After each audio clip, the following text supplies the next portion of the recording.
So July turned out to be the month of readathons. I participated in 3 readathons in total. The first being the Focathon, which is a readathon, a month-long readathon that I created and also hosted. The second being the Bookie Junkie Trials, and the third being the Reading Rush. And in all, I read 15 books. Yes, you heard that right. I read 15 books this month, all of different lengths and sizes, and also of different genres. And I'm actually pretty proud of the amount of reading I got done this month, because if this does not confirm that I'm out of my reading slump, I don't know what will. Into you, belladonna. Should have taken a break, not an Oxford comma. Take what I want when I wanna, and I want. Hello everybody, Nora back again. Let's go to the very first book I read this month. The Loves and Lives of Rukhsana Ali by Sabina Khan. In this book, we follow Rukhsana, who is a Bengali Muslim lesbian.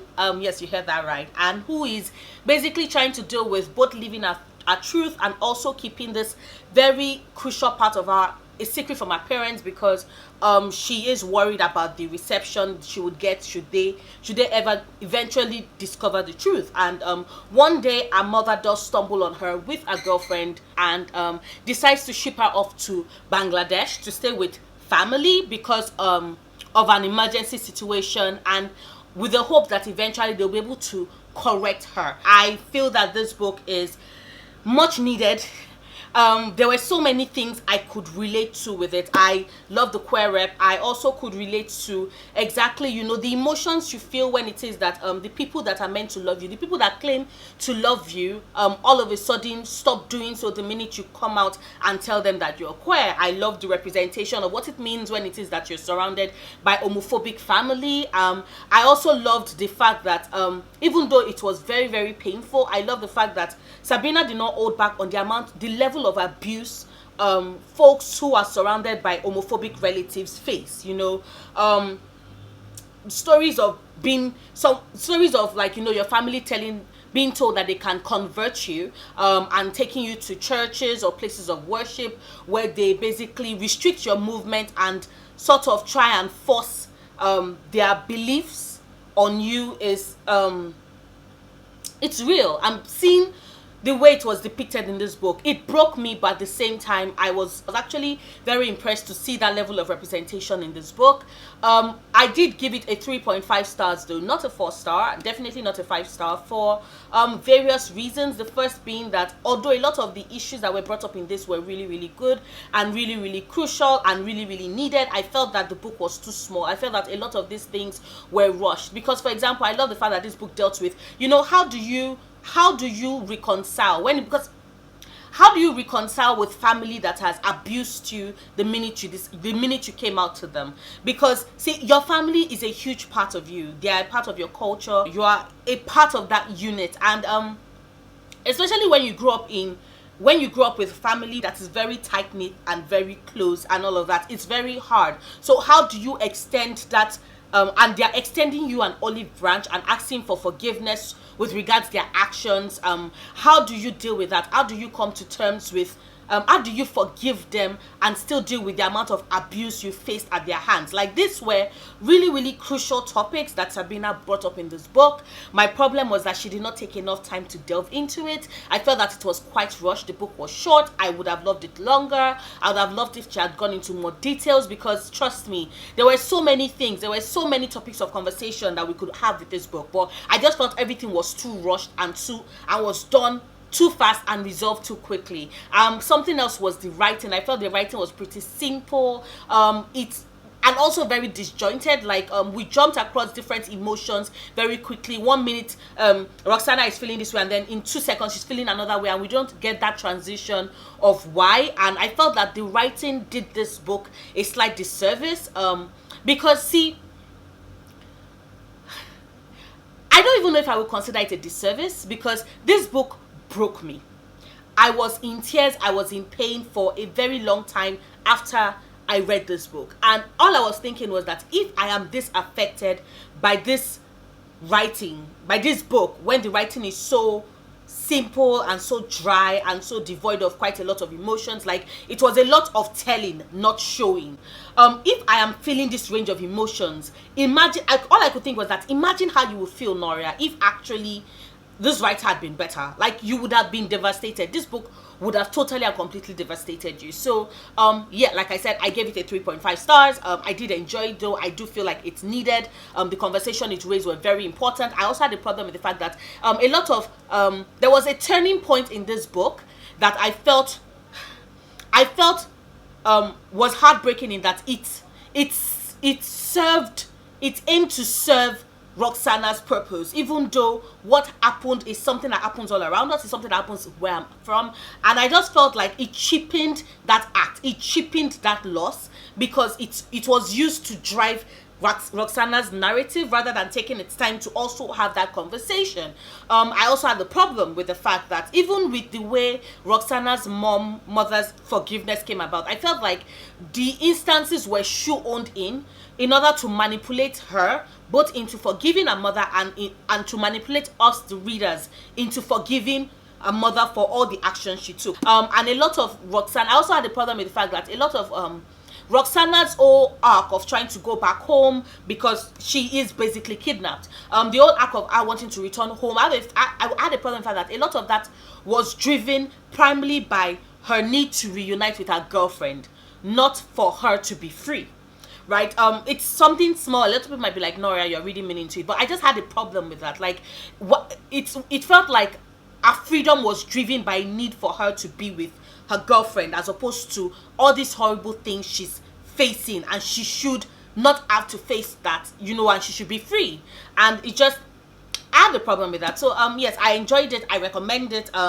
Please be warned though, because I like this book. Trigger warning for homophobia, for assault, the entire gamut of it, physical, psychological, emotional, spiritual, sexual, like you would find it in this book. So trigger warning for that. But I'm thankful that Sabina did write this.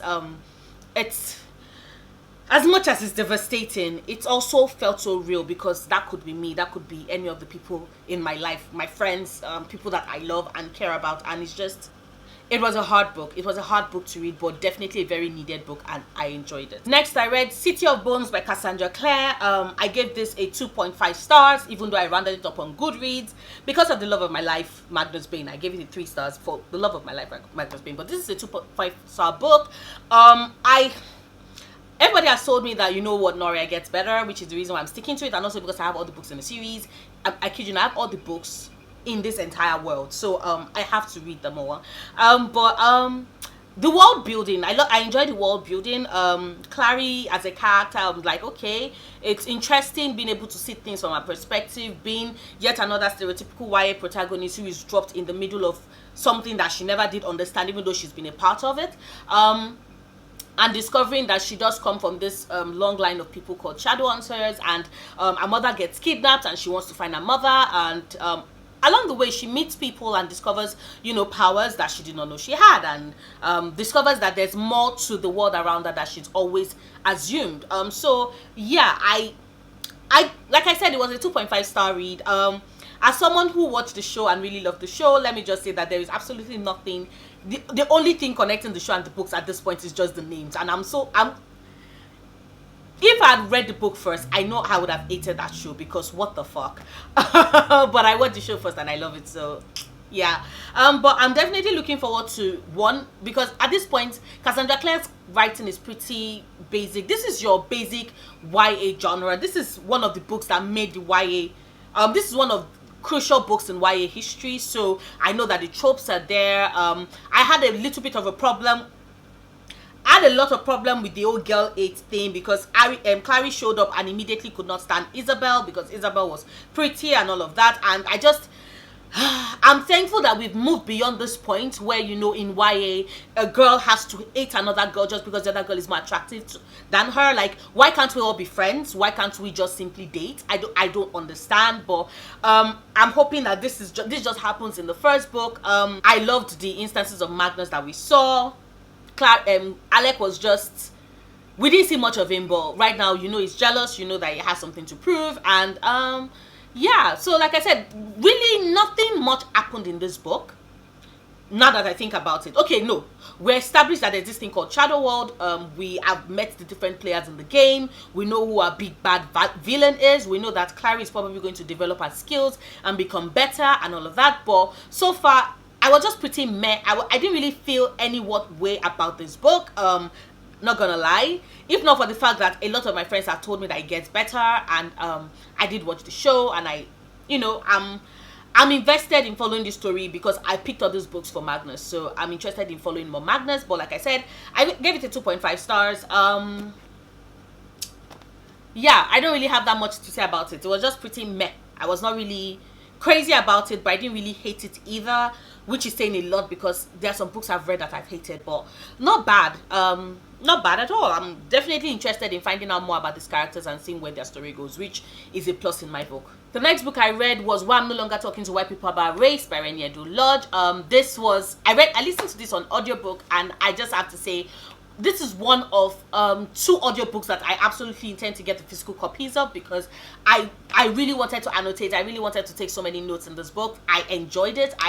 Like I keep saying, a lot of the times when we talk about experiences with race relations, it's almost always centered around America, and being able to see these race conversations through the eyes of someone else in another country really, really did it did help. And also because a lot of the time when we're talking about race, we tend to know a lot of American history with regards to racism, but in Britain it's not the same, and things have been so covered up that even Rennie does admit at the start of the book that a lot of Britons don't even know the history of racism that is inherent in the system, and how it has also helped to contribute to the structural racism that you find in Britain these days. And it was just enlightening and eye-opening, and I think it's a book that is much needed, especially the times that we're in, because we're in a time when the conversation has become even more of a white supremacist take, and when a lot of people go, oh, they don't know where this is coming from, they don't know Britain used to be this and that, and reading that book and seeing that so much of British history has been buried to the point that even a lot of Britons don't know about their own history, don't know that there have been instances of racism where they've grabbed innocent black boys and tied and drowned them, because of the fact that they were talking to white women. When you realize that there have been police brutality against Black Britons, and that has resulted in quite a number of deaths. When you realize that even the justice system is a part of the structural racism that is present in Britain, in British society. When all of these things start popping up, and then you realize that, wow, there's so much we do not know, and there's so much more to learn. And I do think that this book should be considered required reading, if anything, for us to because of the fact that, see, a lot of the times when we talk racism, it's always a case of, okay, we should both come to the table and have these conversations. But it's hard to have conversations about racism when it is that there is one part of the divide that does not know about the history that the other part that does not know about the history of pain and subjugation that the other part has been through and is still going through. And yeah, I think it's needed, it's required. I really did enjoy it. I gave it a 5 solid stars, and I think it is crucial in us realizing that for us to move as a people, it's important to break apart the ideology that is whiteness, the old belief that for one group to come ahead, to get ahead, the other group has to be subjugated and treated as inhuman. And for us to also realize that a lot of these things are structural and systemic, and systems are created by and made up of people. And I really did enjoy it. So yes, definitely a 5 stars for me. Next, I read Dragon Pearl by Yuan He. This is a middle grade book whereby you follow Min, whose brother is missing and was declared a deserter, and everybody believes that he went in search of the Dragon Pearl, but Min is convinced that that is not the type of person her brother is, and decides to leave home in search of her brother to bring him back. And I gave this a 2.5 stars. It was pretty easy to read, pretty short, pretty sweet. Min is this plucky heroine that I really, really adore. She keeps getting into all these scripts and always manages to find a way out of it, and you got to admire a girl that is that determined. I also have this weakness for fox spirits, and every time they show up in books, it just makes me very happy. I like fox spirits. They're just too mischievous. Now, the only problem I had with this book, one, I felt that it was too small. It was too short. It finished at about about 310 pages. I think like 90 extra pages to really flesh out the story would have benefited it, because the ending was very, very rushed and wrapped too quickly. And I also had a problem with the villain. I thought it was very one note. We could tell from the very onset, from the start, that he was going to be a villainous character, and his motivations were not really present. So I was just like, okay, but why is he so villainous? We never really did get an understanding of that. So I just, like I said, it was easy. It was pretty simple. It was a pretty easy read, and I did enjoy it. And Min would always be adorable and my bae, and one of the most enterprising and resourceful 13-year-olds I've met in books. Next, I read Viper by Bex Ogan. This is a book whereby we follow Marianne. She's set up to be the next captain of the Viper, which is this ship made up of assassins who are meant to protect the 12 Isles. The only problem is that the current Viper is deadly and ruthless and likes to kill indiscriminately, and is a father, and for her to take his place, she has to do what is needed and get rid of him. You would think that a book with that type of synopsis would have, I don't know, a lot of blood, a lot of action, a lot of killing, a badass, kick-ass heroine, you know, for us to root for. And of course, there's also the part where she has to choose between the boy she loves and, you know, serving her father. So you think that the romance will be epic. I like to say that I was bored out of my fucking mind for this book. I gave it a 2 stars. What can I say? God damn.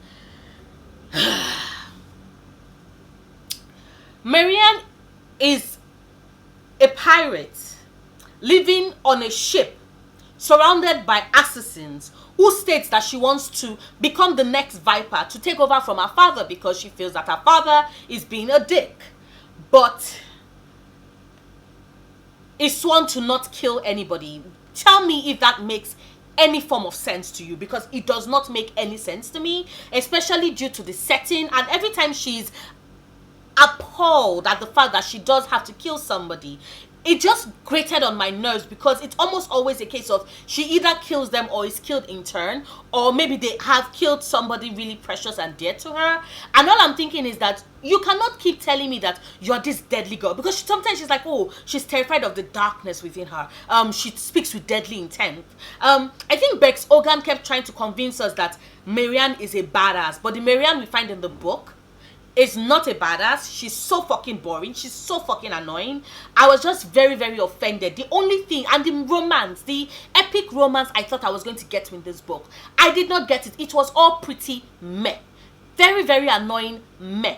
The only good thing about it was the villain. The villain delivered, because our father was an asshole. He was a bloodthirsty, sadistic piece of shit asshole, and I enjoyed that because, one, that was the only person that stayed consistent with the expectations I had entering this book. Every other thing was just bleh. I was so bored. Like, I kept wanting to drop this book, but you know your girl cannot DNF a book, like finds it very difficult to DNF a book, so I couldn't. I had to just stay there and just pray that this book would end. And the minute this book ended, I think this would be the very first series that I actually might not finish, unless I see the synopsis of the second book and then someone comes to tell me that, oh my god, Marianne totally and completely finally got her head out of her ass. Because even the short snippets we got in the second book did not intrigue me enough to pick up this, because this book was just a disappointment. So yeah, I gave it a 2 stars. The amount of research that Bex Ogan put in this though was fucking brilliant, because our research of how to sail a ship and, you know, plants and their uses was just spectacular. Every other thing was just pretty blah. Next, I read Since You Asked by Maureen Gu, whereby we follow Holly Kim.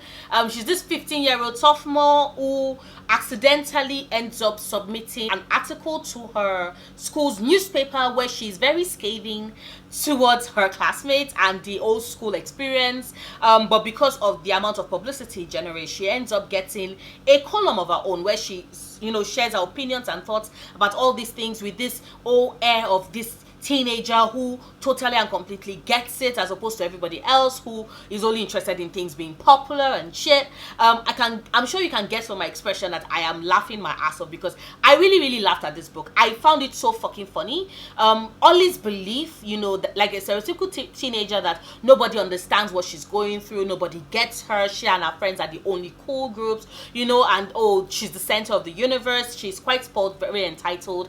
And all the time when I'm reading this, all I'm thinking is that I was this spoiled and entitled in school, and it just made me fall in love with Maureen Goo's writing, because this was the very first Maureen Goo book I read, and all I can say is that she writes what it means to be a teenager so fucking well. Like, she's so in sync with that I could picture me at 15. This was me at 15. Ollie Kim was kind of me at 15, and I spent the entire book marveling at her stupidity and marveling at my own stupidity, because I really was that dumb, and also marveling at the amazingness at Maureen Goo for writing this. The romance in this, I kind of guessed it, but I also like the way it ended. It was pretty open-ended, although for a while I was just like, just let us know, but it suited the obliviousness that was Ollie's character to a T. So I was perfectly okay with how the romance ended and how things ended in the book. It was pretty simple, it was pretty easy to read, the writing was cool. Like I said, Maureen Goo knows how to write teenage characters, which makes me very happy, because the only other writer so far that I have enjoyed reading, their perspective, or I've enjoyed reading their teenage character, has been Jenny Han. I think Jenny Han also knows how to write amazing teenage characters, as does Maureen Goo. So I gave this a 3 stars. It was quite funny, quite enjoyable, very easy to read. Like, I breezed through this book, and it was what I needed after the madness that was Viper, because I picked this up after Viper, and just I was thankful for this book. Let me just put it that way. I was thankful for this book. Next, I read Just for Show by Jay, which was this very cute, queer, sweet romance novel. It was a blast. I enjoyed it. We follow Claire, who is the psychologist whose girlfriend, actually, whose fiance, because they were engaged, broke up with her like 5 minutes to their engagement party, right, and walks away. And Claire is still dealing with that when she finds out that this book she has written and has been trying to get published is finally going to get published. The only problem is that the publisher expects to see her with her fiance, and our agent lets her know that if she kind of lets them know that there is not going to be a fiance, that might be a problem, because see, people are not interested in collecting relationship advice from someone who clearly has failed in their own relationship. And so Claire, with the help of her agent, decides to hire someone to pretend to be her girlfriend for her colleagues at work, and a fiance for the publisher. Enter Lana, an actress who has she's had a problem getting acting gigs ever since her accident, and is a little bit behind on her bills and her rent. So she takes up this offer to become Claire's pretend girlfriend slash fiance, and what ensues is hilarity, because you see these two totally and completely contrasting characters try to come together to make things work, and from being business partners to I can barely tolerate you, to being friends, and then becoming lovers. It was just so cute and so heartwarming and adorable, and I enjoyed it. Jane knows how to legitimately write out the evolution and growth of a relationship. Like, I found it believable that these two women liked each other. I found it believable when they started to fall for each other. I found it believable when they fell in love. And a lot of people will be like, okay, there was not that much drama and tension, because I'm not gonna lie, there wasn't. It was pretty smooth. It was pretty smooth sailing for them as a couple. But sometimes I just don't want forced drama, and I think that book, because both Claire and Lana showed throughout the book that they are both adults who talk about their relationship issues, it made a lot of sense for me that there was no drama in their relationship, because they did talk. Now, if it was that the drama had been forced, then it would have been very obvious, very obvious that this was just something that was thrown in for the plot's sake. But I enjoyed it. I love Lana. I love Claire. Like, she's adorable. They are and once again, there was no fade to black. I'm just thankful the last couple of months, all my queer stories have not had any fade to black moments, especially the ones that have been adult themed, like, the writers are not afraid, people, and my soul, my spirit, I feel very well fed with regards to that. Then I read Sister Outsider, Essays and Speeches by Audre Lorde. That was the second book I listened to on audio that I said I do want to own a physical copy of it, and I gave this a 5 bloody stars. Anybody that has read that book, anybody that knows anything about Audre Lorde's writing, and the fact that, you know, she has very, very strong opinions, you know, about feminist issues, about misogyny, especially within the Black community, about racism, about social work. If you know that, you will know why this book is a 5-star. Like, Audre Lorde was dropping gems left, right, and center. She had so many things to talk about, you know, the pulling down of misogyny within the Black community. She had so much to say, you know, about classism and the level of work in which we give respect and the ones in which we extol and rate and value. She had so much to say about, you know, how it is that we make spaces that are meant to include the most vulnerable within us, how we make it so exclusionary, especially when it comes to regards to classes, you know. So for example, you're trying to host this conference, this feminist conference, and you know that, okay, the price is not necessarily something that everybody can afford. Why can you not make it more affordable? Why can you not make it open? Because you know, it is just I like the fact that ultimately what Audre is trying to teach, or rather the truth she's speaking to in a book, is all about the universal commonality within our experiences and how intersectionality is needed within our experiences for us to be able to create spaces that are not exclusionary but rather inclusive of every single group of people, especially marginalized people whose rights and freedoms we are fighting for. And I just really loved it. I also loved the bit she was talking about, you know, anger and how it's valid, and also how we should not sit down and expect, you know, somebody else to come and lead us. Like, there's no Martin Luther King to take up our cause. There's no Malcolm X to take up our cause. We are enough to take up our own cause, causes, rather than waiting for someone else to go to that forefront and push for the changes we need to see. And it was enlightening, very eye-opening. I adored every single minute of it. I cannot wait to read more of Audre Lorde's writing. I do have a collection of poetry that I've been meaning to read for quite a while and I've not gotten around to it. And let's just say, I kid you not, this book totally and completely gave me the push I needed. So, like I said, I gave it a 5 stars, and I need to have a physical copy of that book in my library for my second reread, so that I could really take in all the notes and enjoy the perfection that is Audre Lorde's mind. Then I read The Color of Magic by Terry Pratchett. This is the first book in the Discworld series, and let me just say, this book was cracktastic. I laughed. It was so stupid and so insane and so bloody brilliant, and I was just like, what the fuck am I reading? What the fuck was Terry Pratchett thinking? And all I could see was that after I read this, I understood the type of tone that was in Good Omens. Like, I understood when people tell me that, okay, Good Omens was mostly Terry Pratchett's style of writing, and Neil Gaiman then, you know, adapting and tweaking his own writing to suit that. So that was what made that perfection that is Good Omens. I could understand it because Color of Magic was just insane and crazy and laugh out loud hilarious and made no sense, and I enjoyed it.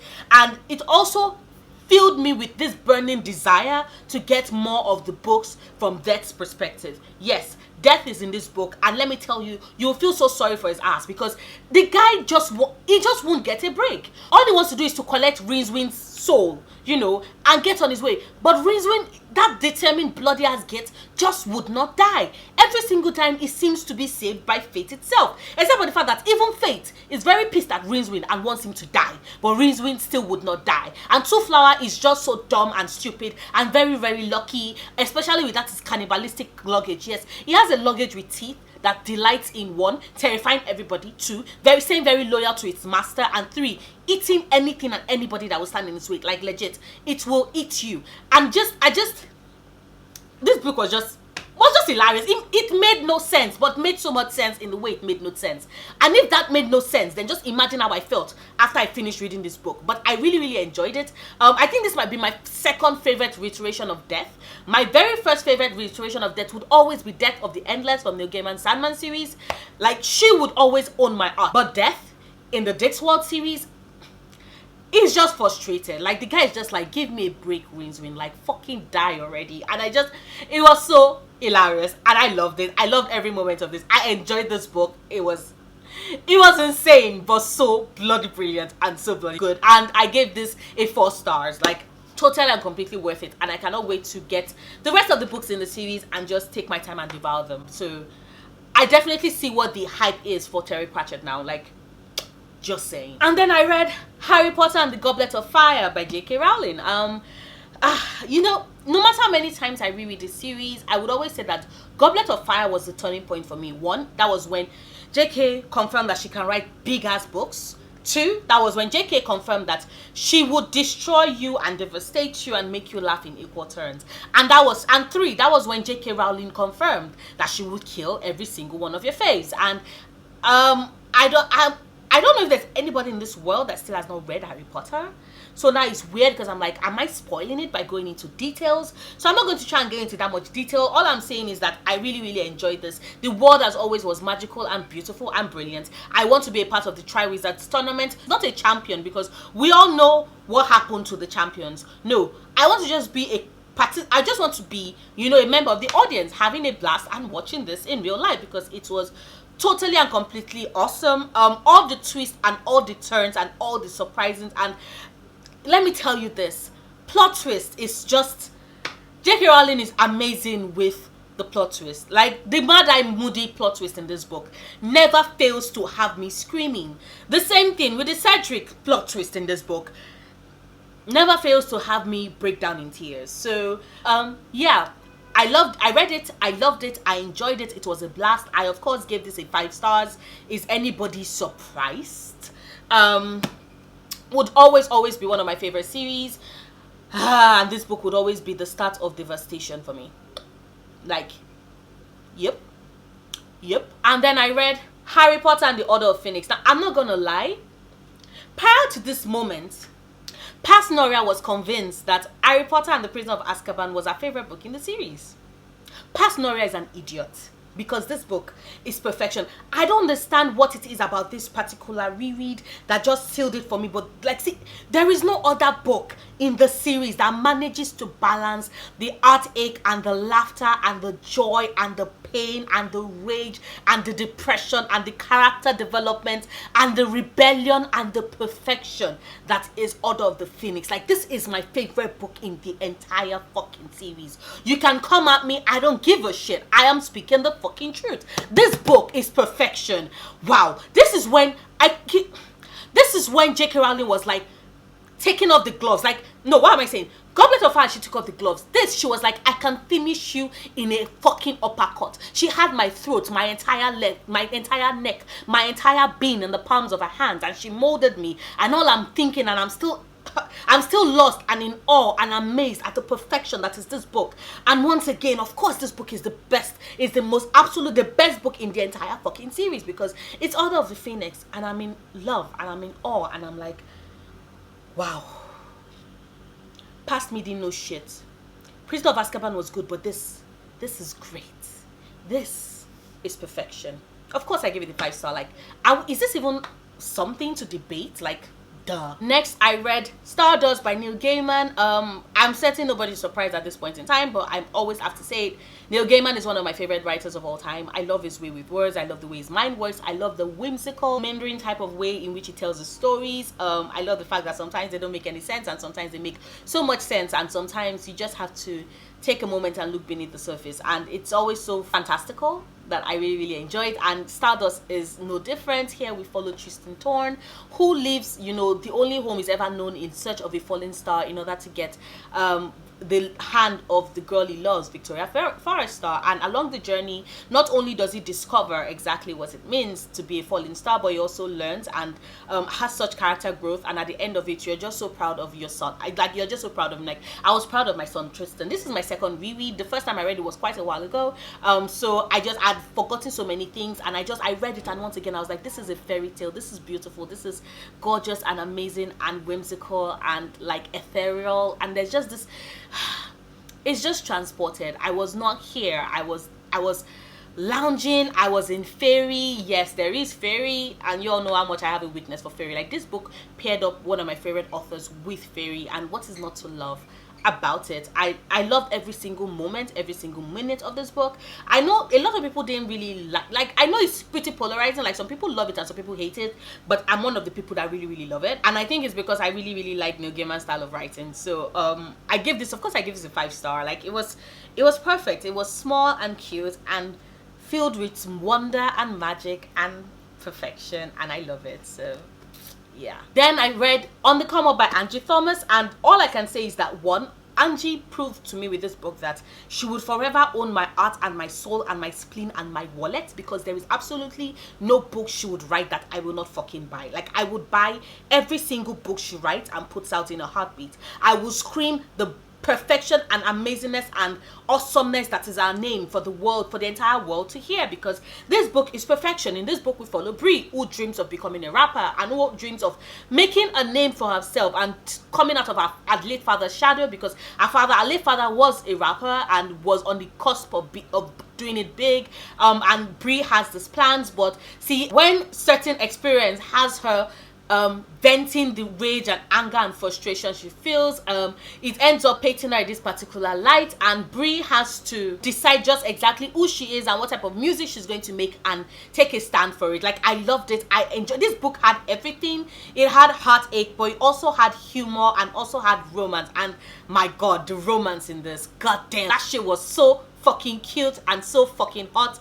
And I loved the conversation it had about, you know, who you are and not letting people slap labels, whatever labels they want on you, but at the same time you're also determining for yourself exactly the kind of person you want to be and exactly the kind of art you want to create. And the representation in this book was just top notch. I love this book. Like, I really like, if you all know anything, The Hate You Give was one of my favorite books of that I read last year, and On the Come Up just confirmed for me that this is also going to be a favorite of the year. And it's just sweet. And also, like, rap, this book is an homage to rap, to all things rap, to all things hip-hop, and I was just in love. Every moment, every second, every beat, every rap, every battle, I was just losing my shit and screaming. I love this book so fucking much that I want to reread it, even though I just finished it and I have a shit ton of books I want to read. This is a book that I really enjoyed, and I also think that I saw a bit of the crossover with events that happened in The Hate You Give, and it made me very happy. So totally and completely enjoyed it. Of course, I gave this 5 perfect stars. Next, I read Circe by Madeline Miller. This is a book that a lot of people told me that, okay, Noria, you're going to love, and some people did not really like it. So I was a bit worried, although technically I did have a feeling I was going to like it, but I didn't know I was going to love and enjoy it so much, because you see, I have a thing/weakness for mythology. Greek mythology was the second set of mythology, other than after Yoruba mythology, of course, that I first studied and really enjoyed, and I fell in love with it. So I'm familiar with Circe's story, and I was worried. I was like, okay, how exactly is Madeline Miller going to tell us Circe's story? Is it going to be the Circe I know and read about in books, or is this going to be a different Circe? And let me just say that this Circe is such a badass. This Circe is such a kick-ass. I really loved it. I love Madeline Miller's voice in this, exactly how simple it is. It read exactly like, okay, this was something told by Omar and Madeline was translating it. That was how real to the character and how real to the situations. And let me tell you, if you love mythology, then if you love Greek mythology and you've read Greek mythology, there's so many nods in this book that you will recognize and smile and laugh and be happy about. Like, I had a blast reading this. I liked seeing how she connected with other characters from Greek myths that I recognized. Like, they were just showing up and showing cameos in this book, and I was just falling in love. I really enjoyed it. I had a blast. Circe is one of my favorite goddesses from Greek mythology, and seeing her have her own story, because a lot of times, you know, from the very first time she showed up in Homer's Odyssey and I read about her, I knew that this was a goddess I would really love, and just seeing this told purely from her perspective just made me so happy. And I love it. I can't wait to reread it. I cannot wait to get Song of Achilles, because Madeline Miller has convinced me with this book that she does know how to do stories based off of Greek myth so fucking well. Like, this book is precious and owns my heart and owns my soul. And I loved it. I really loved it. Ah, goddamn. And I know a lot of problem people have is that, oh, nothing really happens, but see, that's the thing though. That's the thing. Circe's story compared to the others is not filled with so many highs and lows. The highlight of her story in like myths is of course her meeting Odysseus and eventually her meeting Telemachus. So being able to see her story fleshed out, what it means to be a witch in that time, especially the daughter of Helios, and you know, our relationship with her brothers and her sister. I just this book is so good. This book is so fucking good. I'm in awe and I'm in love, and I loved it. 5 stars. Totally and completely loved it. And finally, the last book I read this month is An Illustrated History of Notable Shadowhunters and Denizens of Downworld. Now this book it's purely just basically art, like character art and brief description of characters that show up throughout, you know, the Shadowhunters universe. And I just wanted to read this because I have a problem matching pictures, like matching characters and what they look like to what is described in the book. Like I cannot picture it. No matter how hard I try, you can describe it, I cannot picture it. So I always love it when I have character art and I can refer to it and be like, okay, so this is what this character looks like, and that's what I picture in my head when it is that I am, you know, reading the book. And being able to read this book that is all filled with so many character arts, like I enjoyed it. I also love the little tidbits about the characters I saw in this. It did fill me with a bigger need to actually finish the series, because I want to meet all those characters and place the name to the faces to the information I've already acquired and gotten while reading this. It's pretty simple. There's really no big deal. I did give it 3 stars, but 3 stars mainly because of the art, because the art in this book is stunning. Like look at that.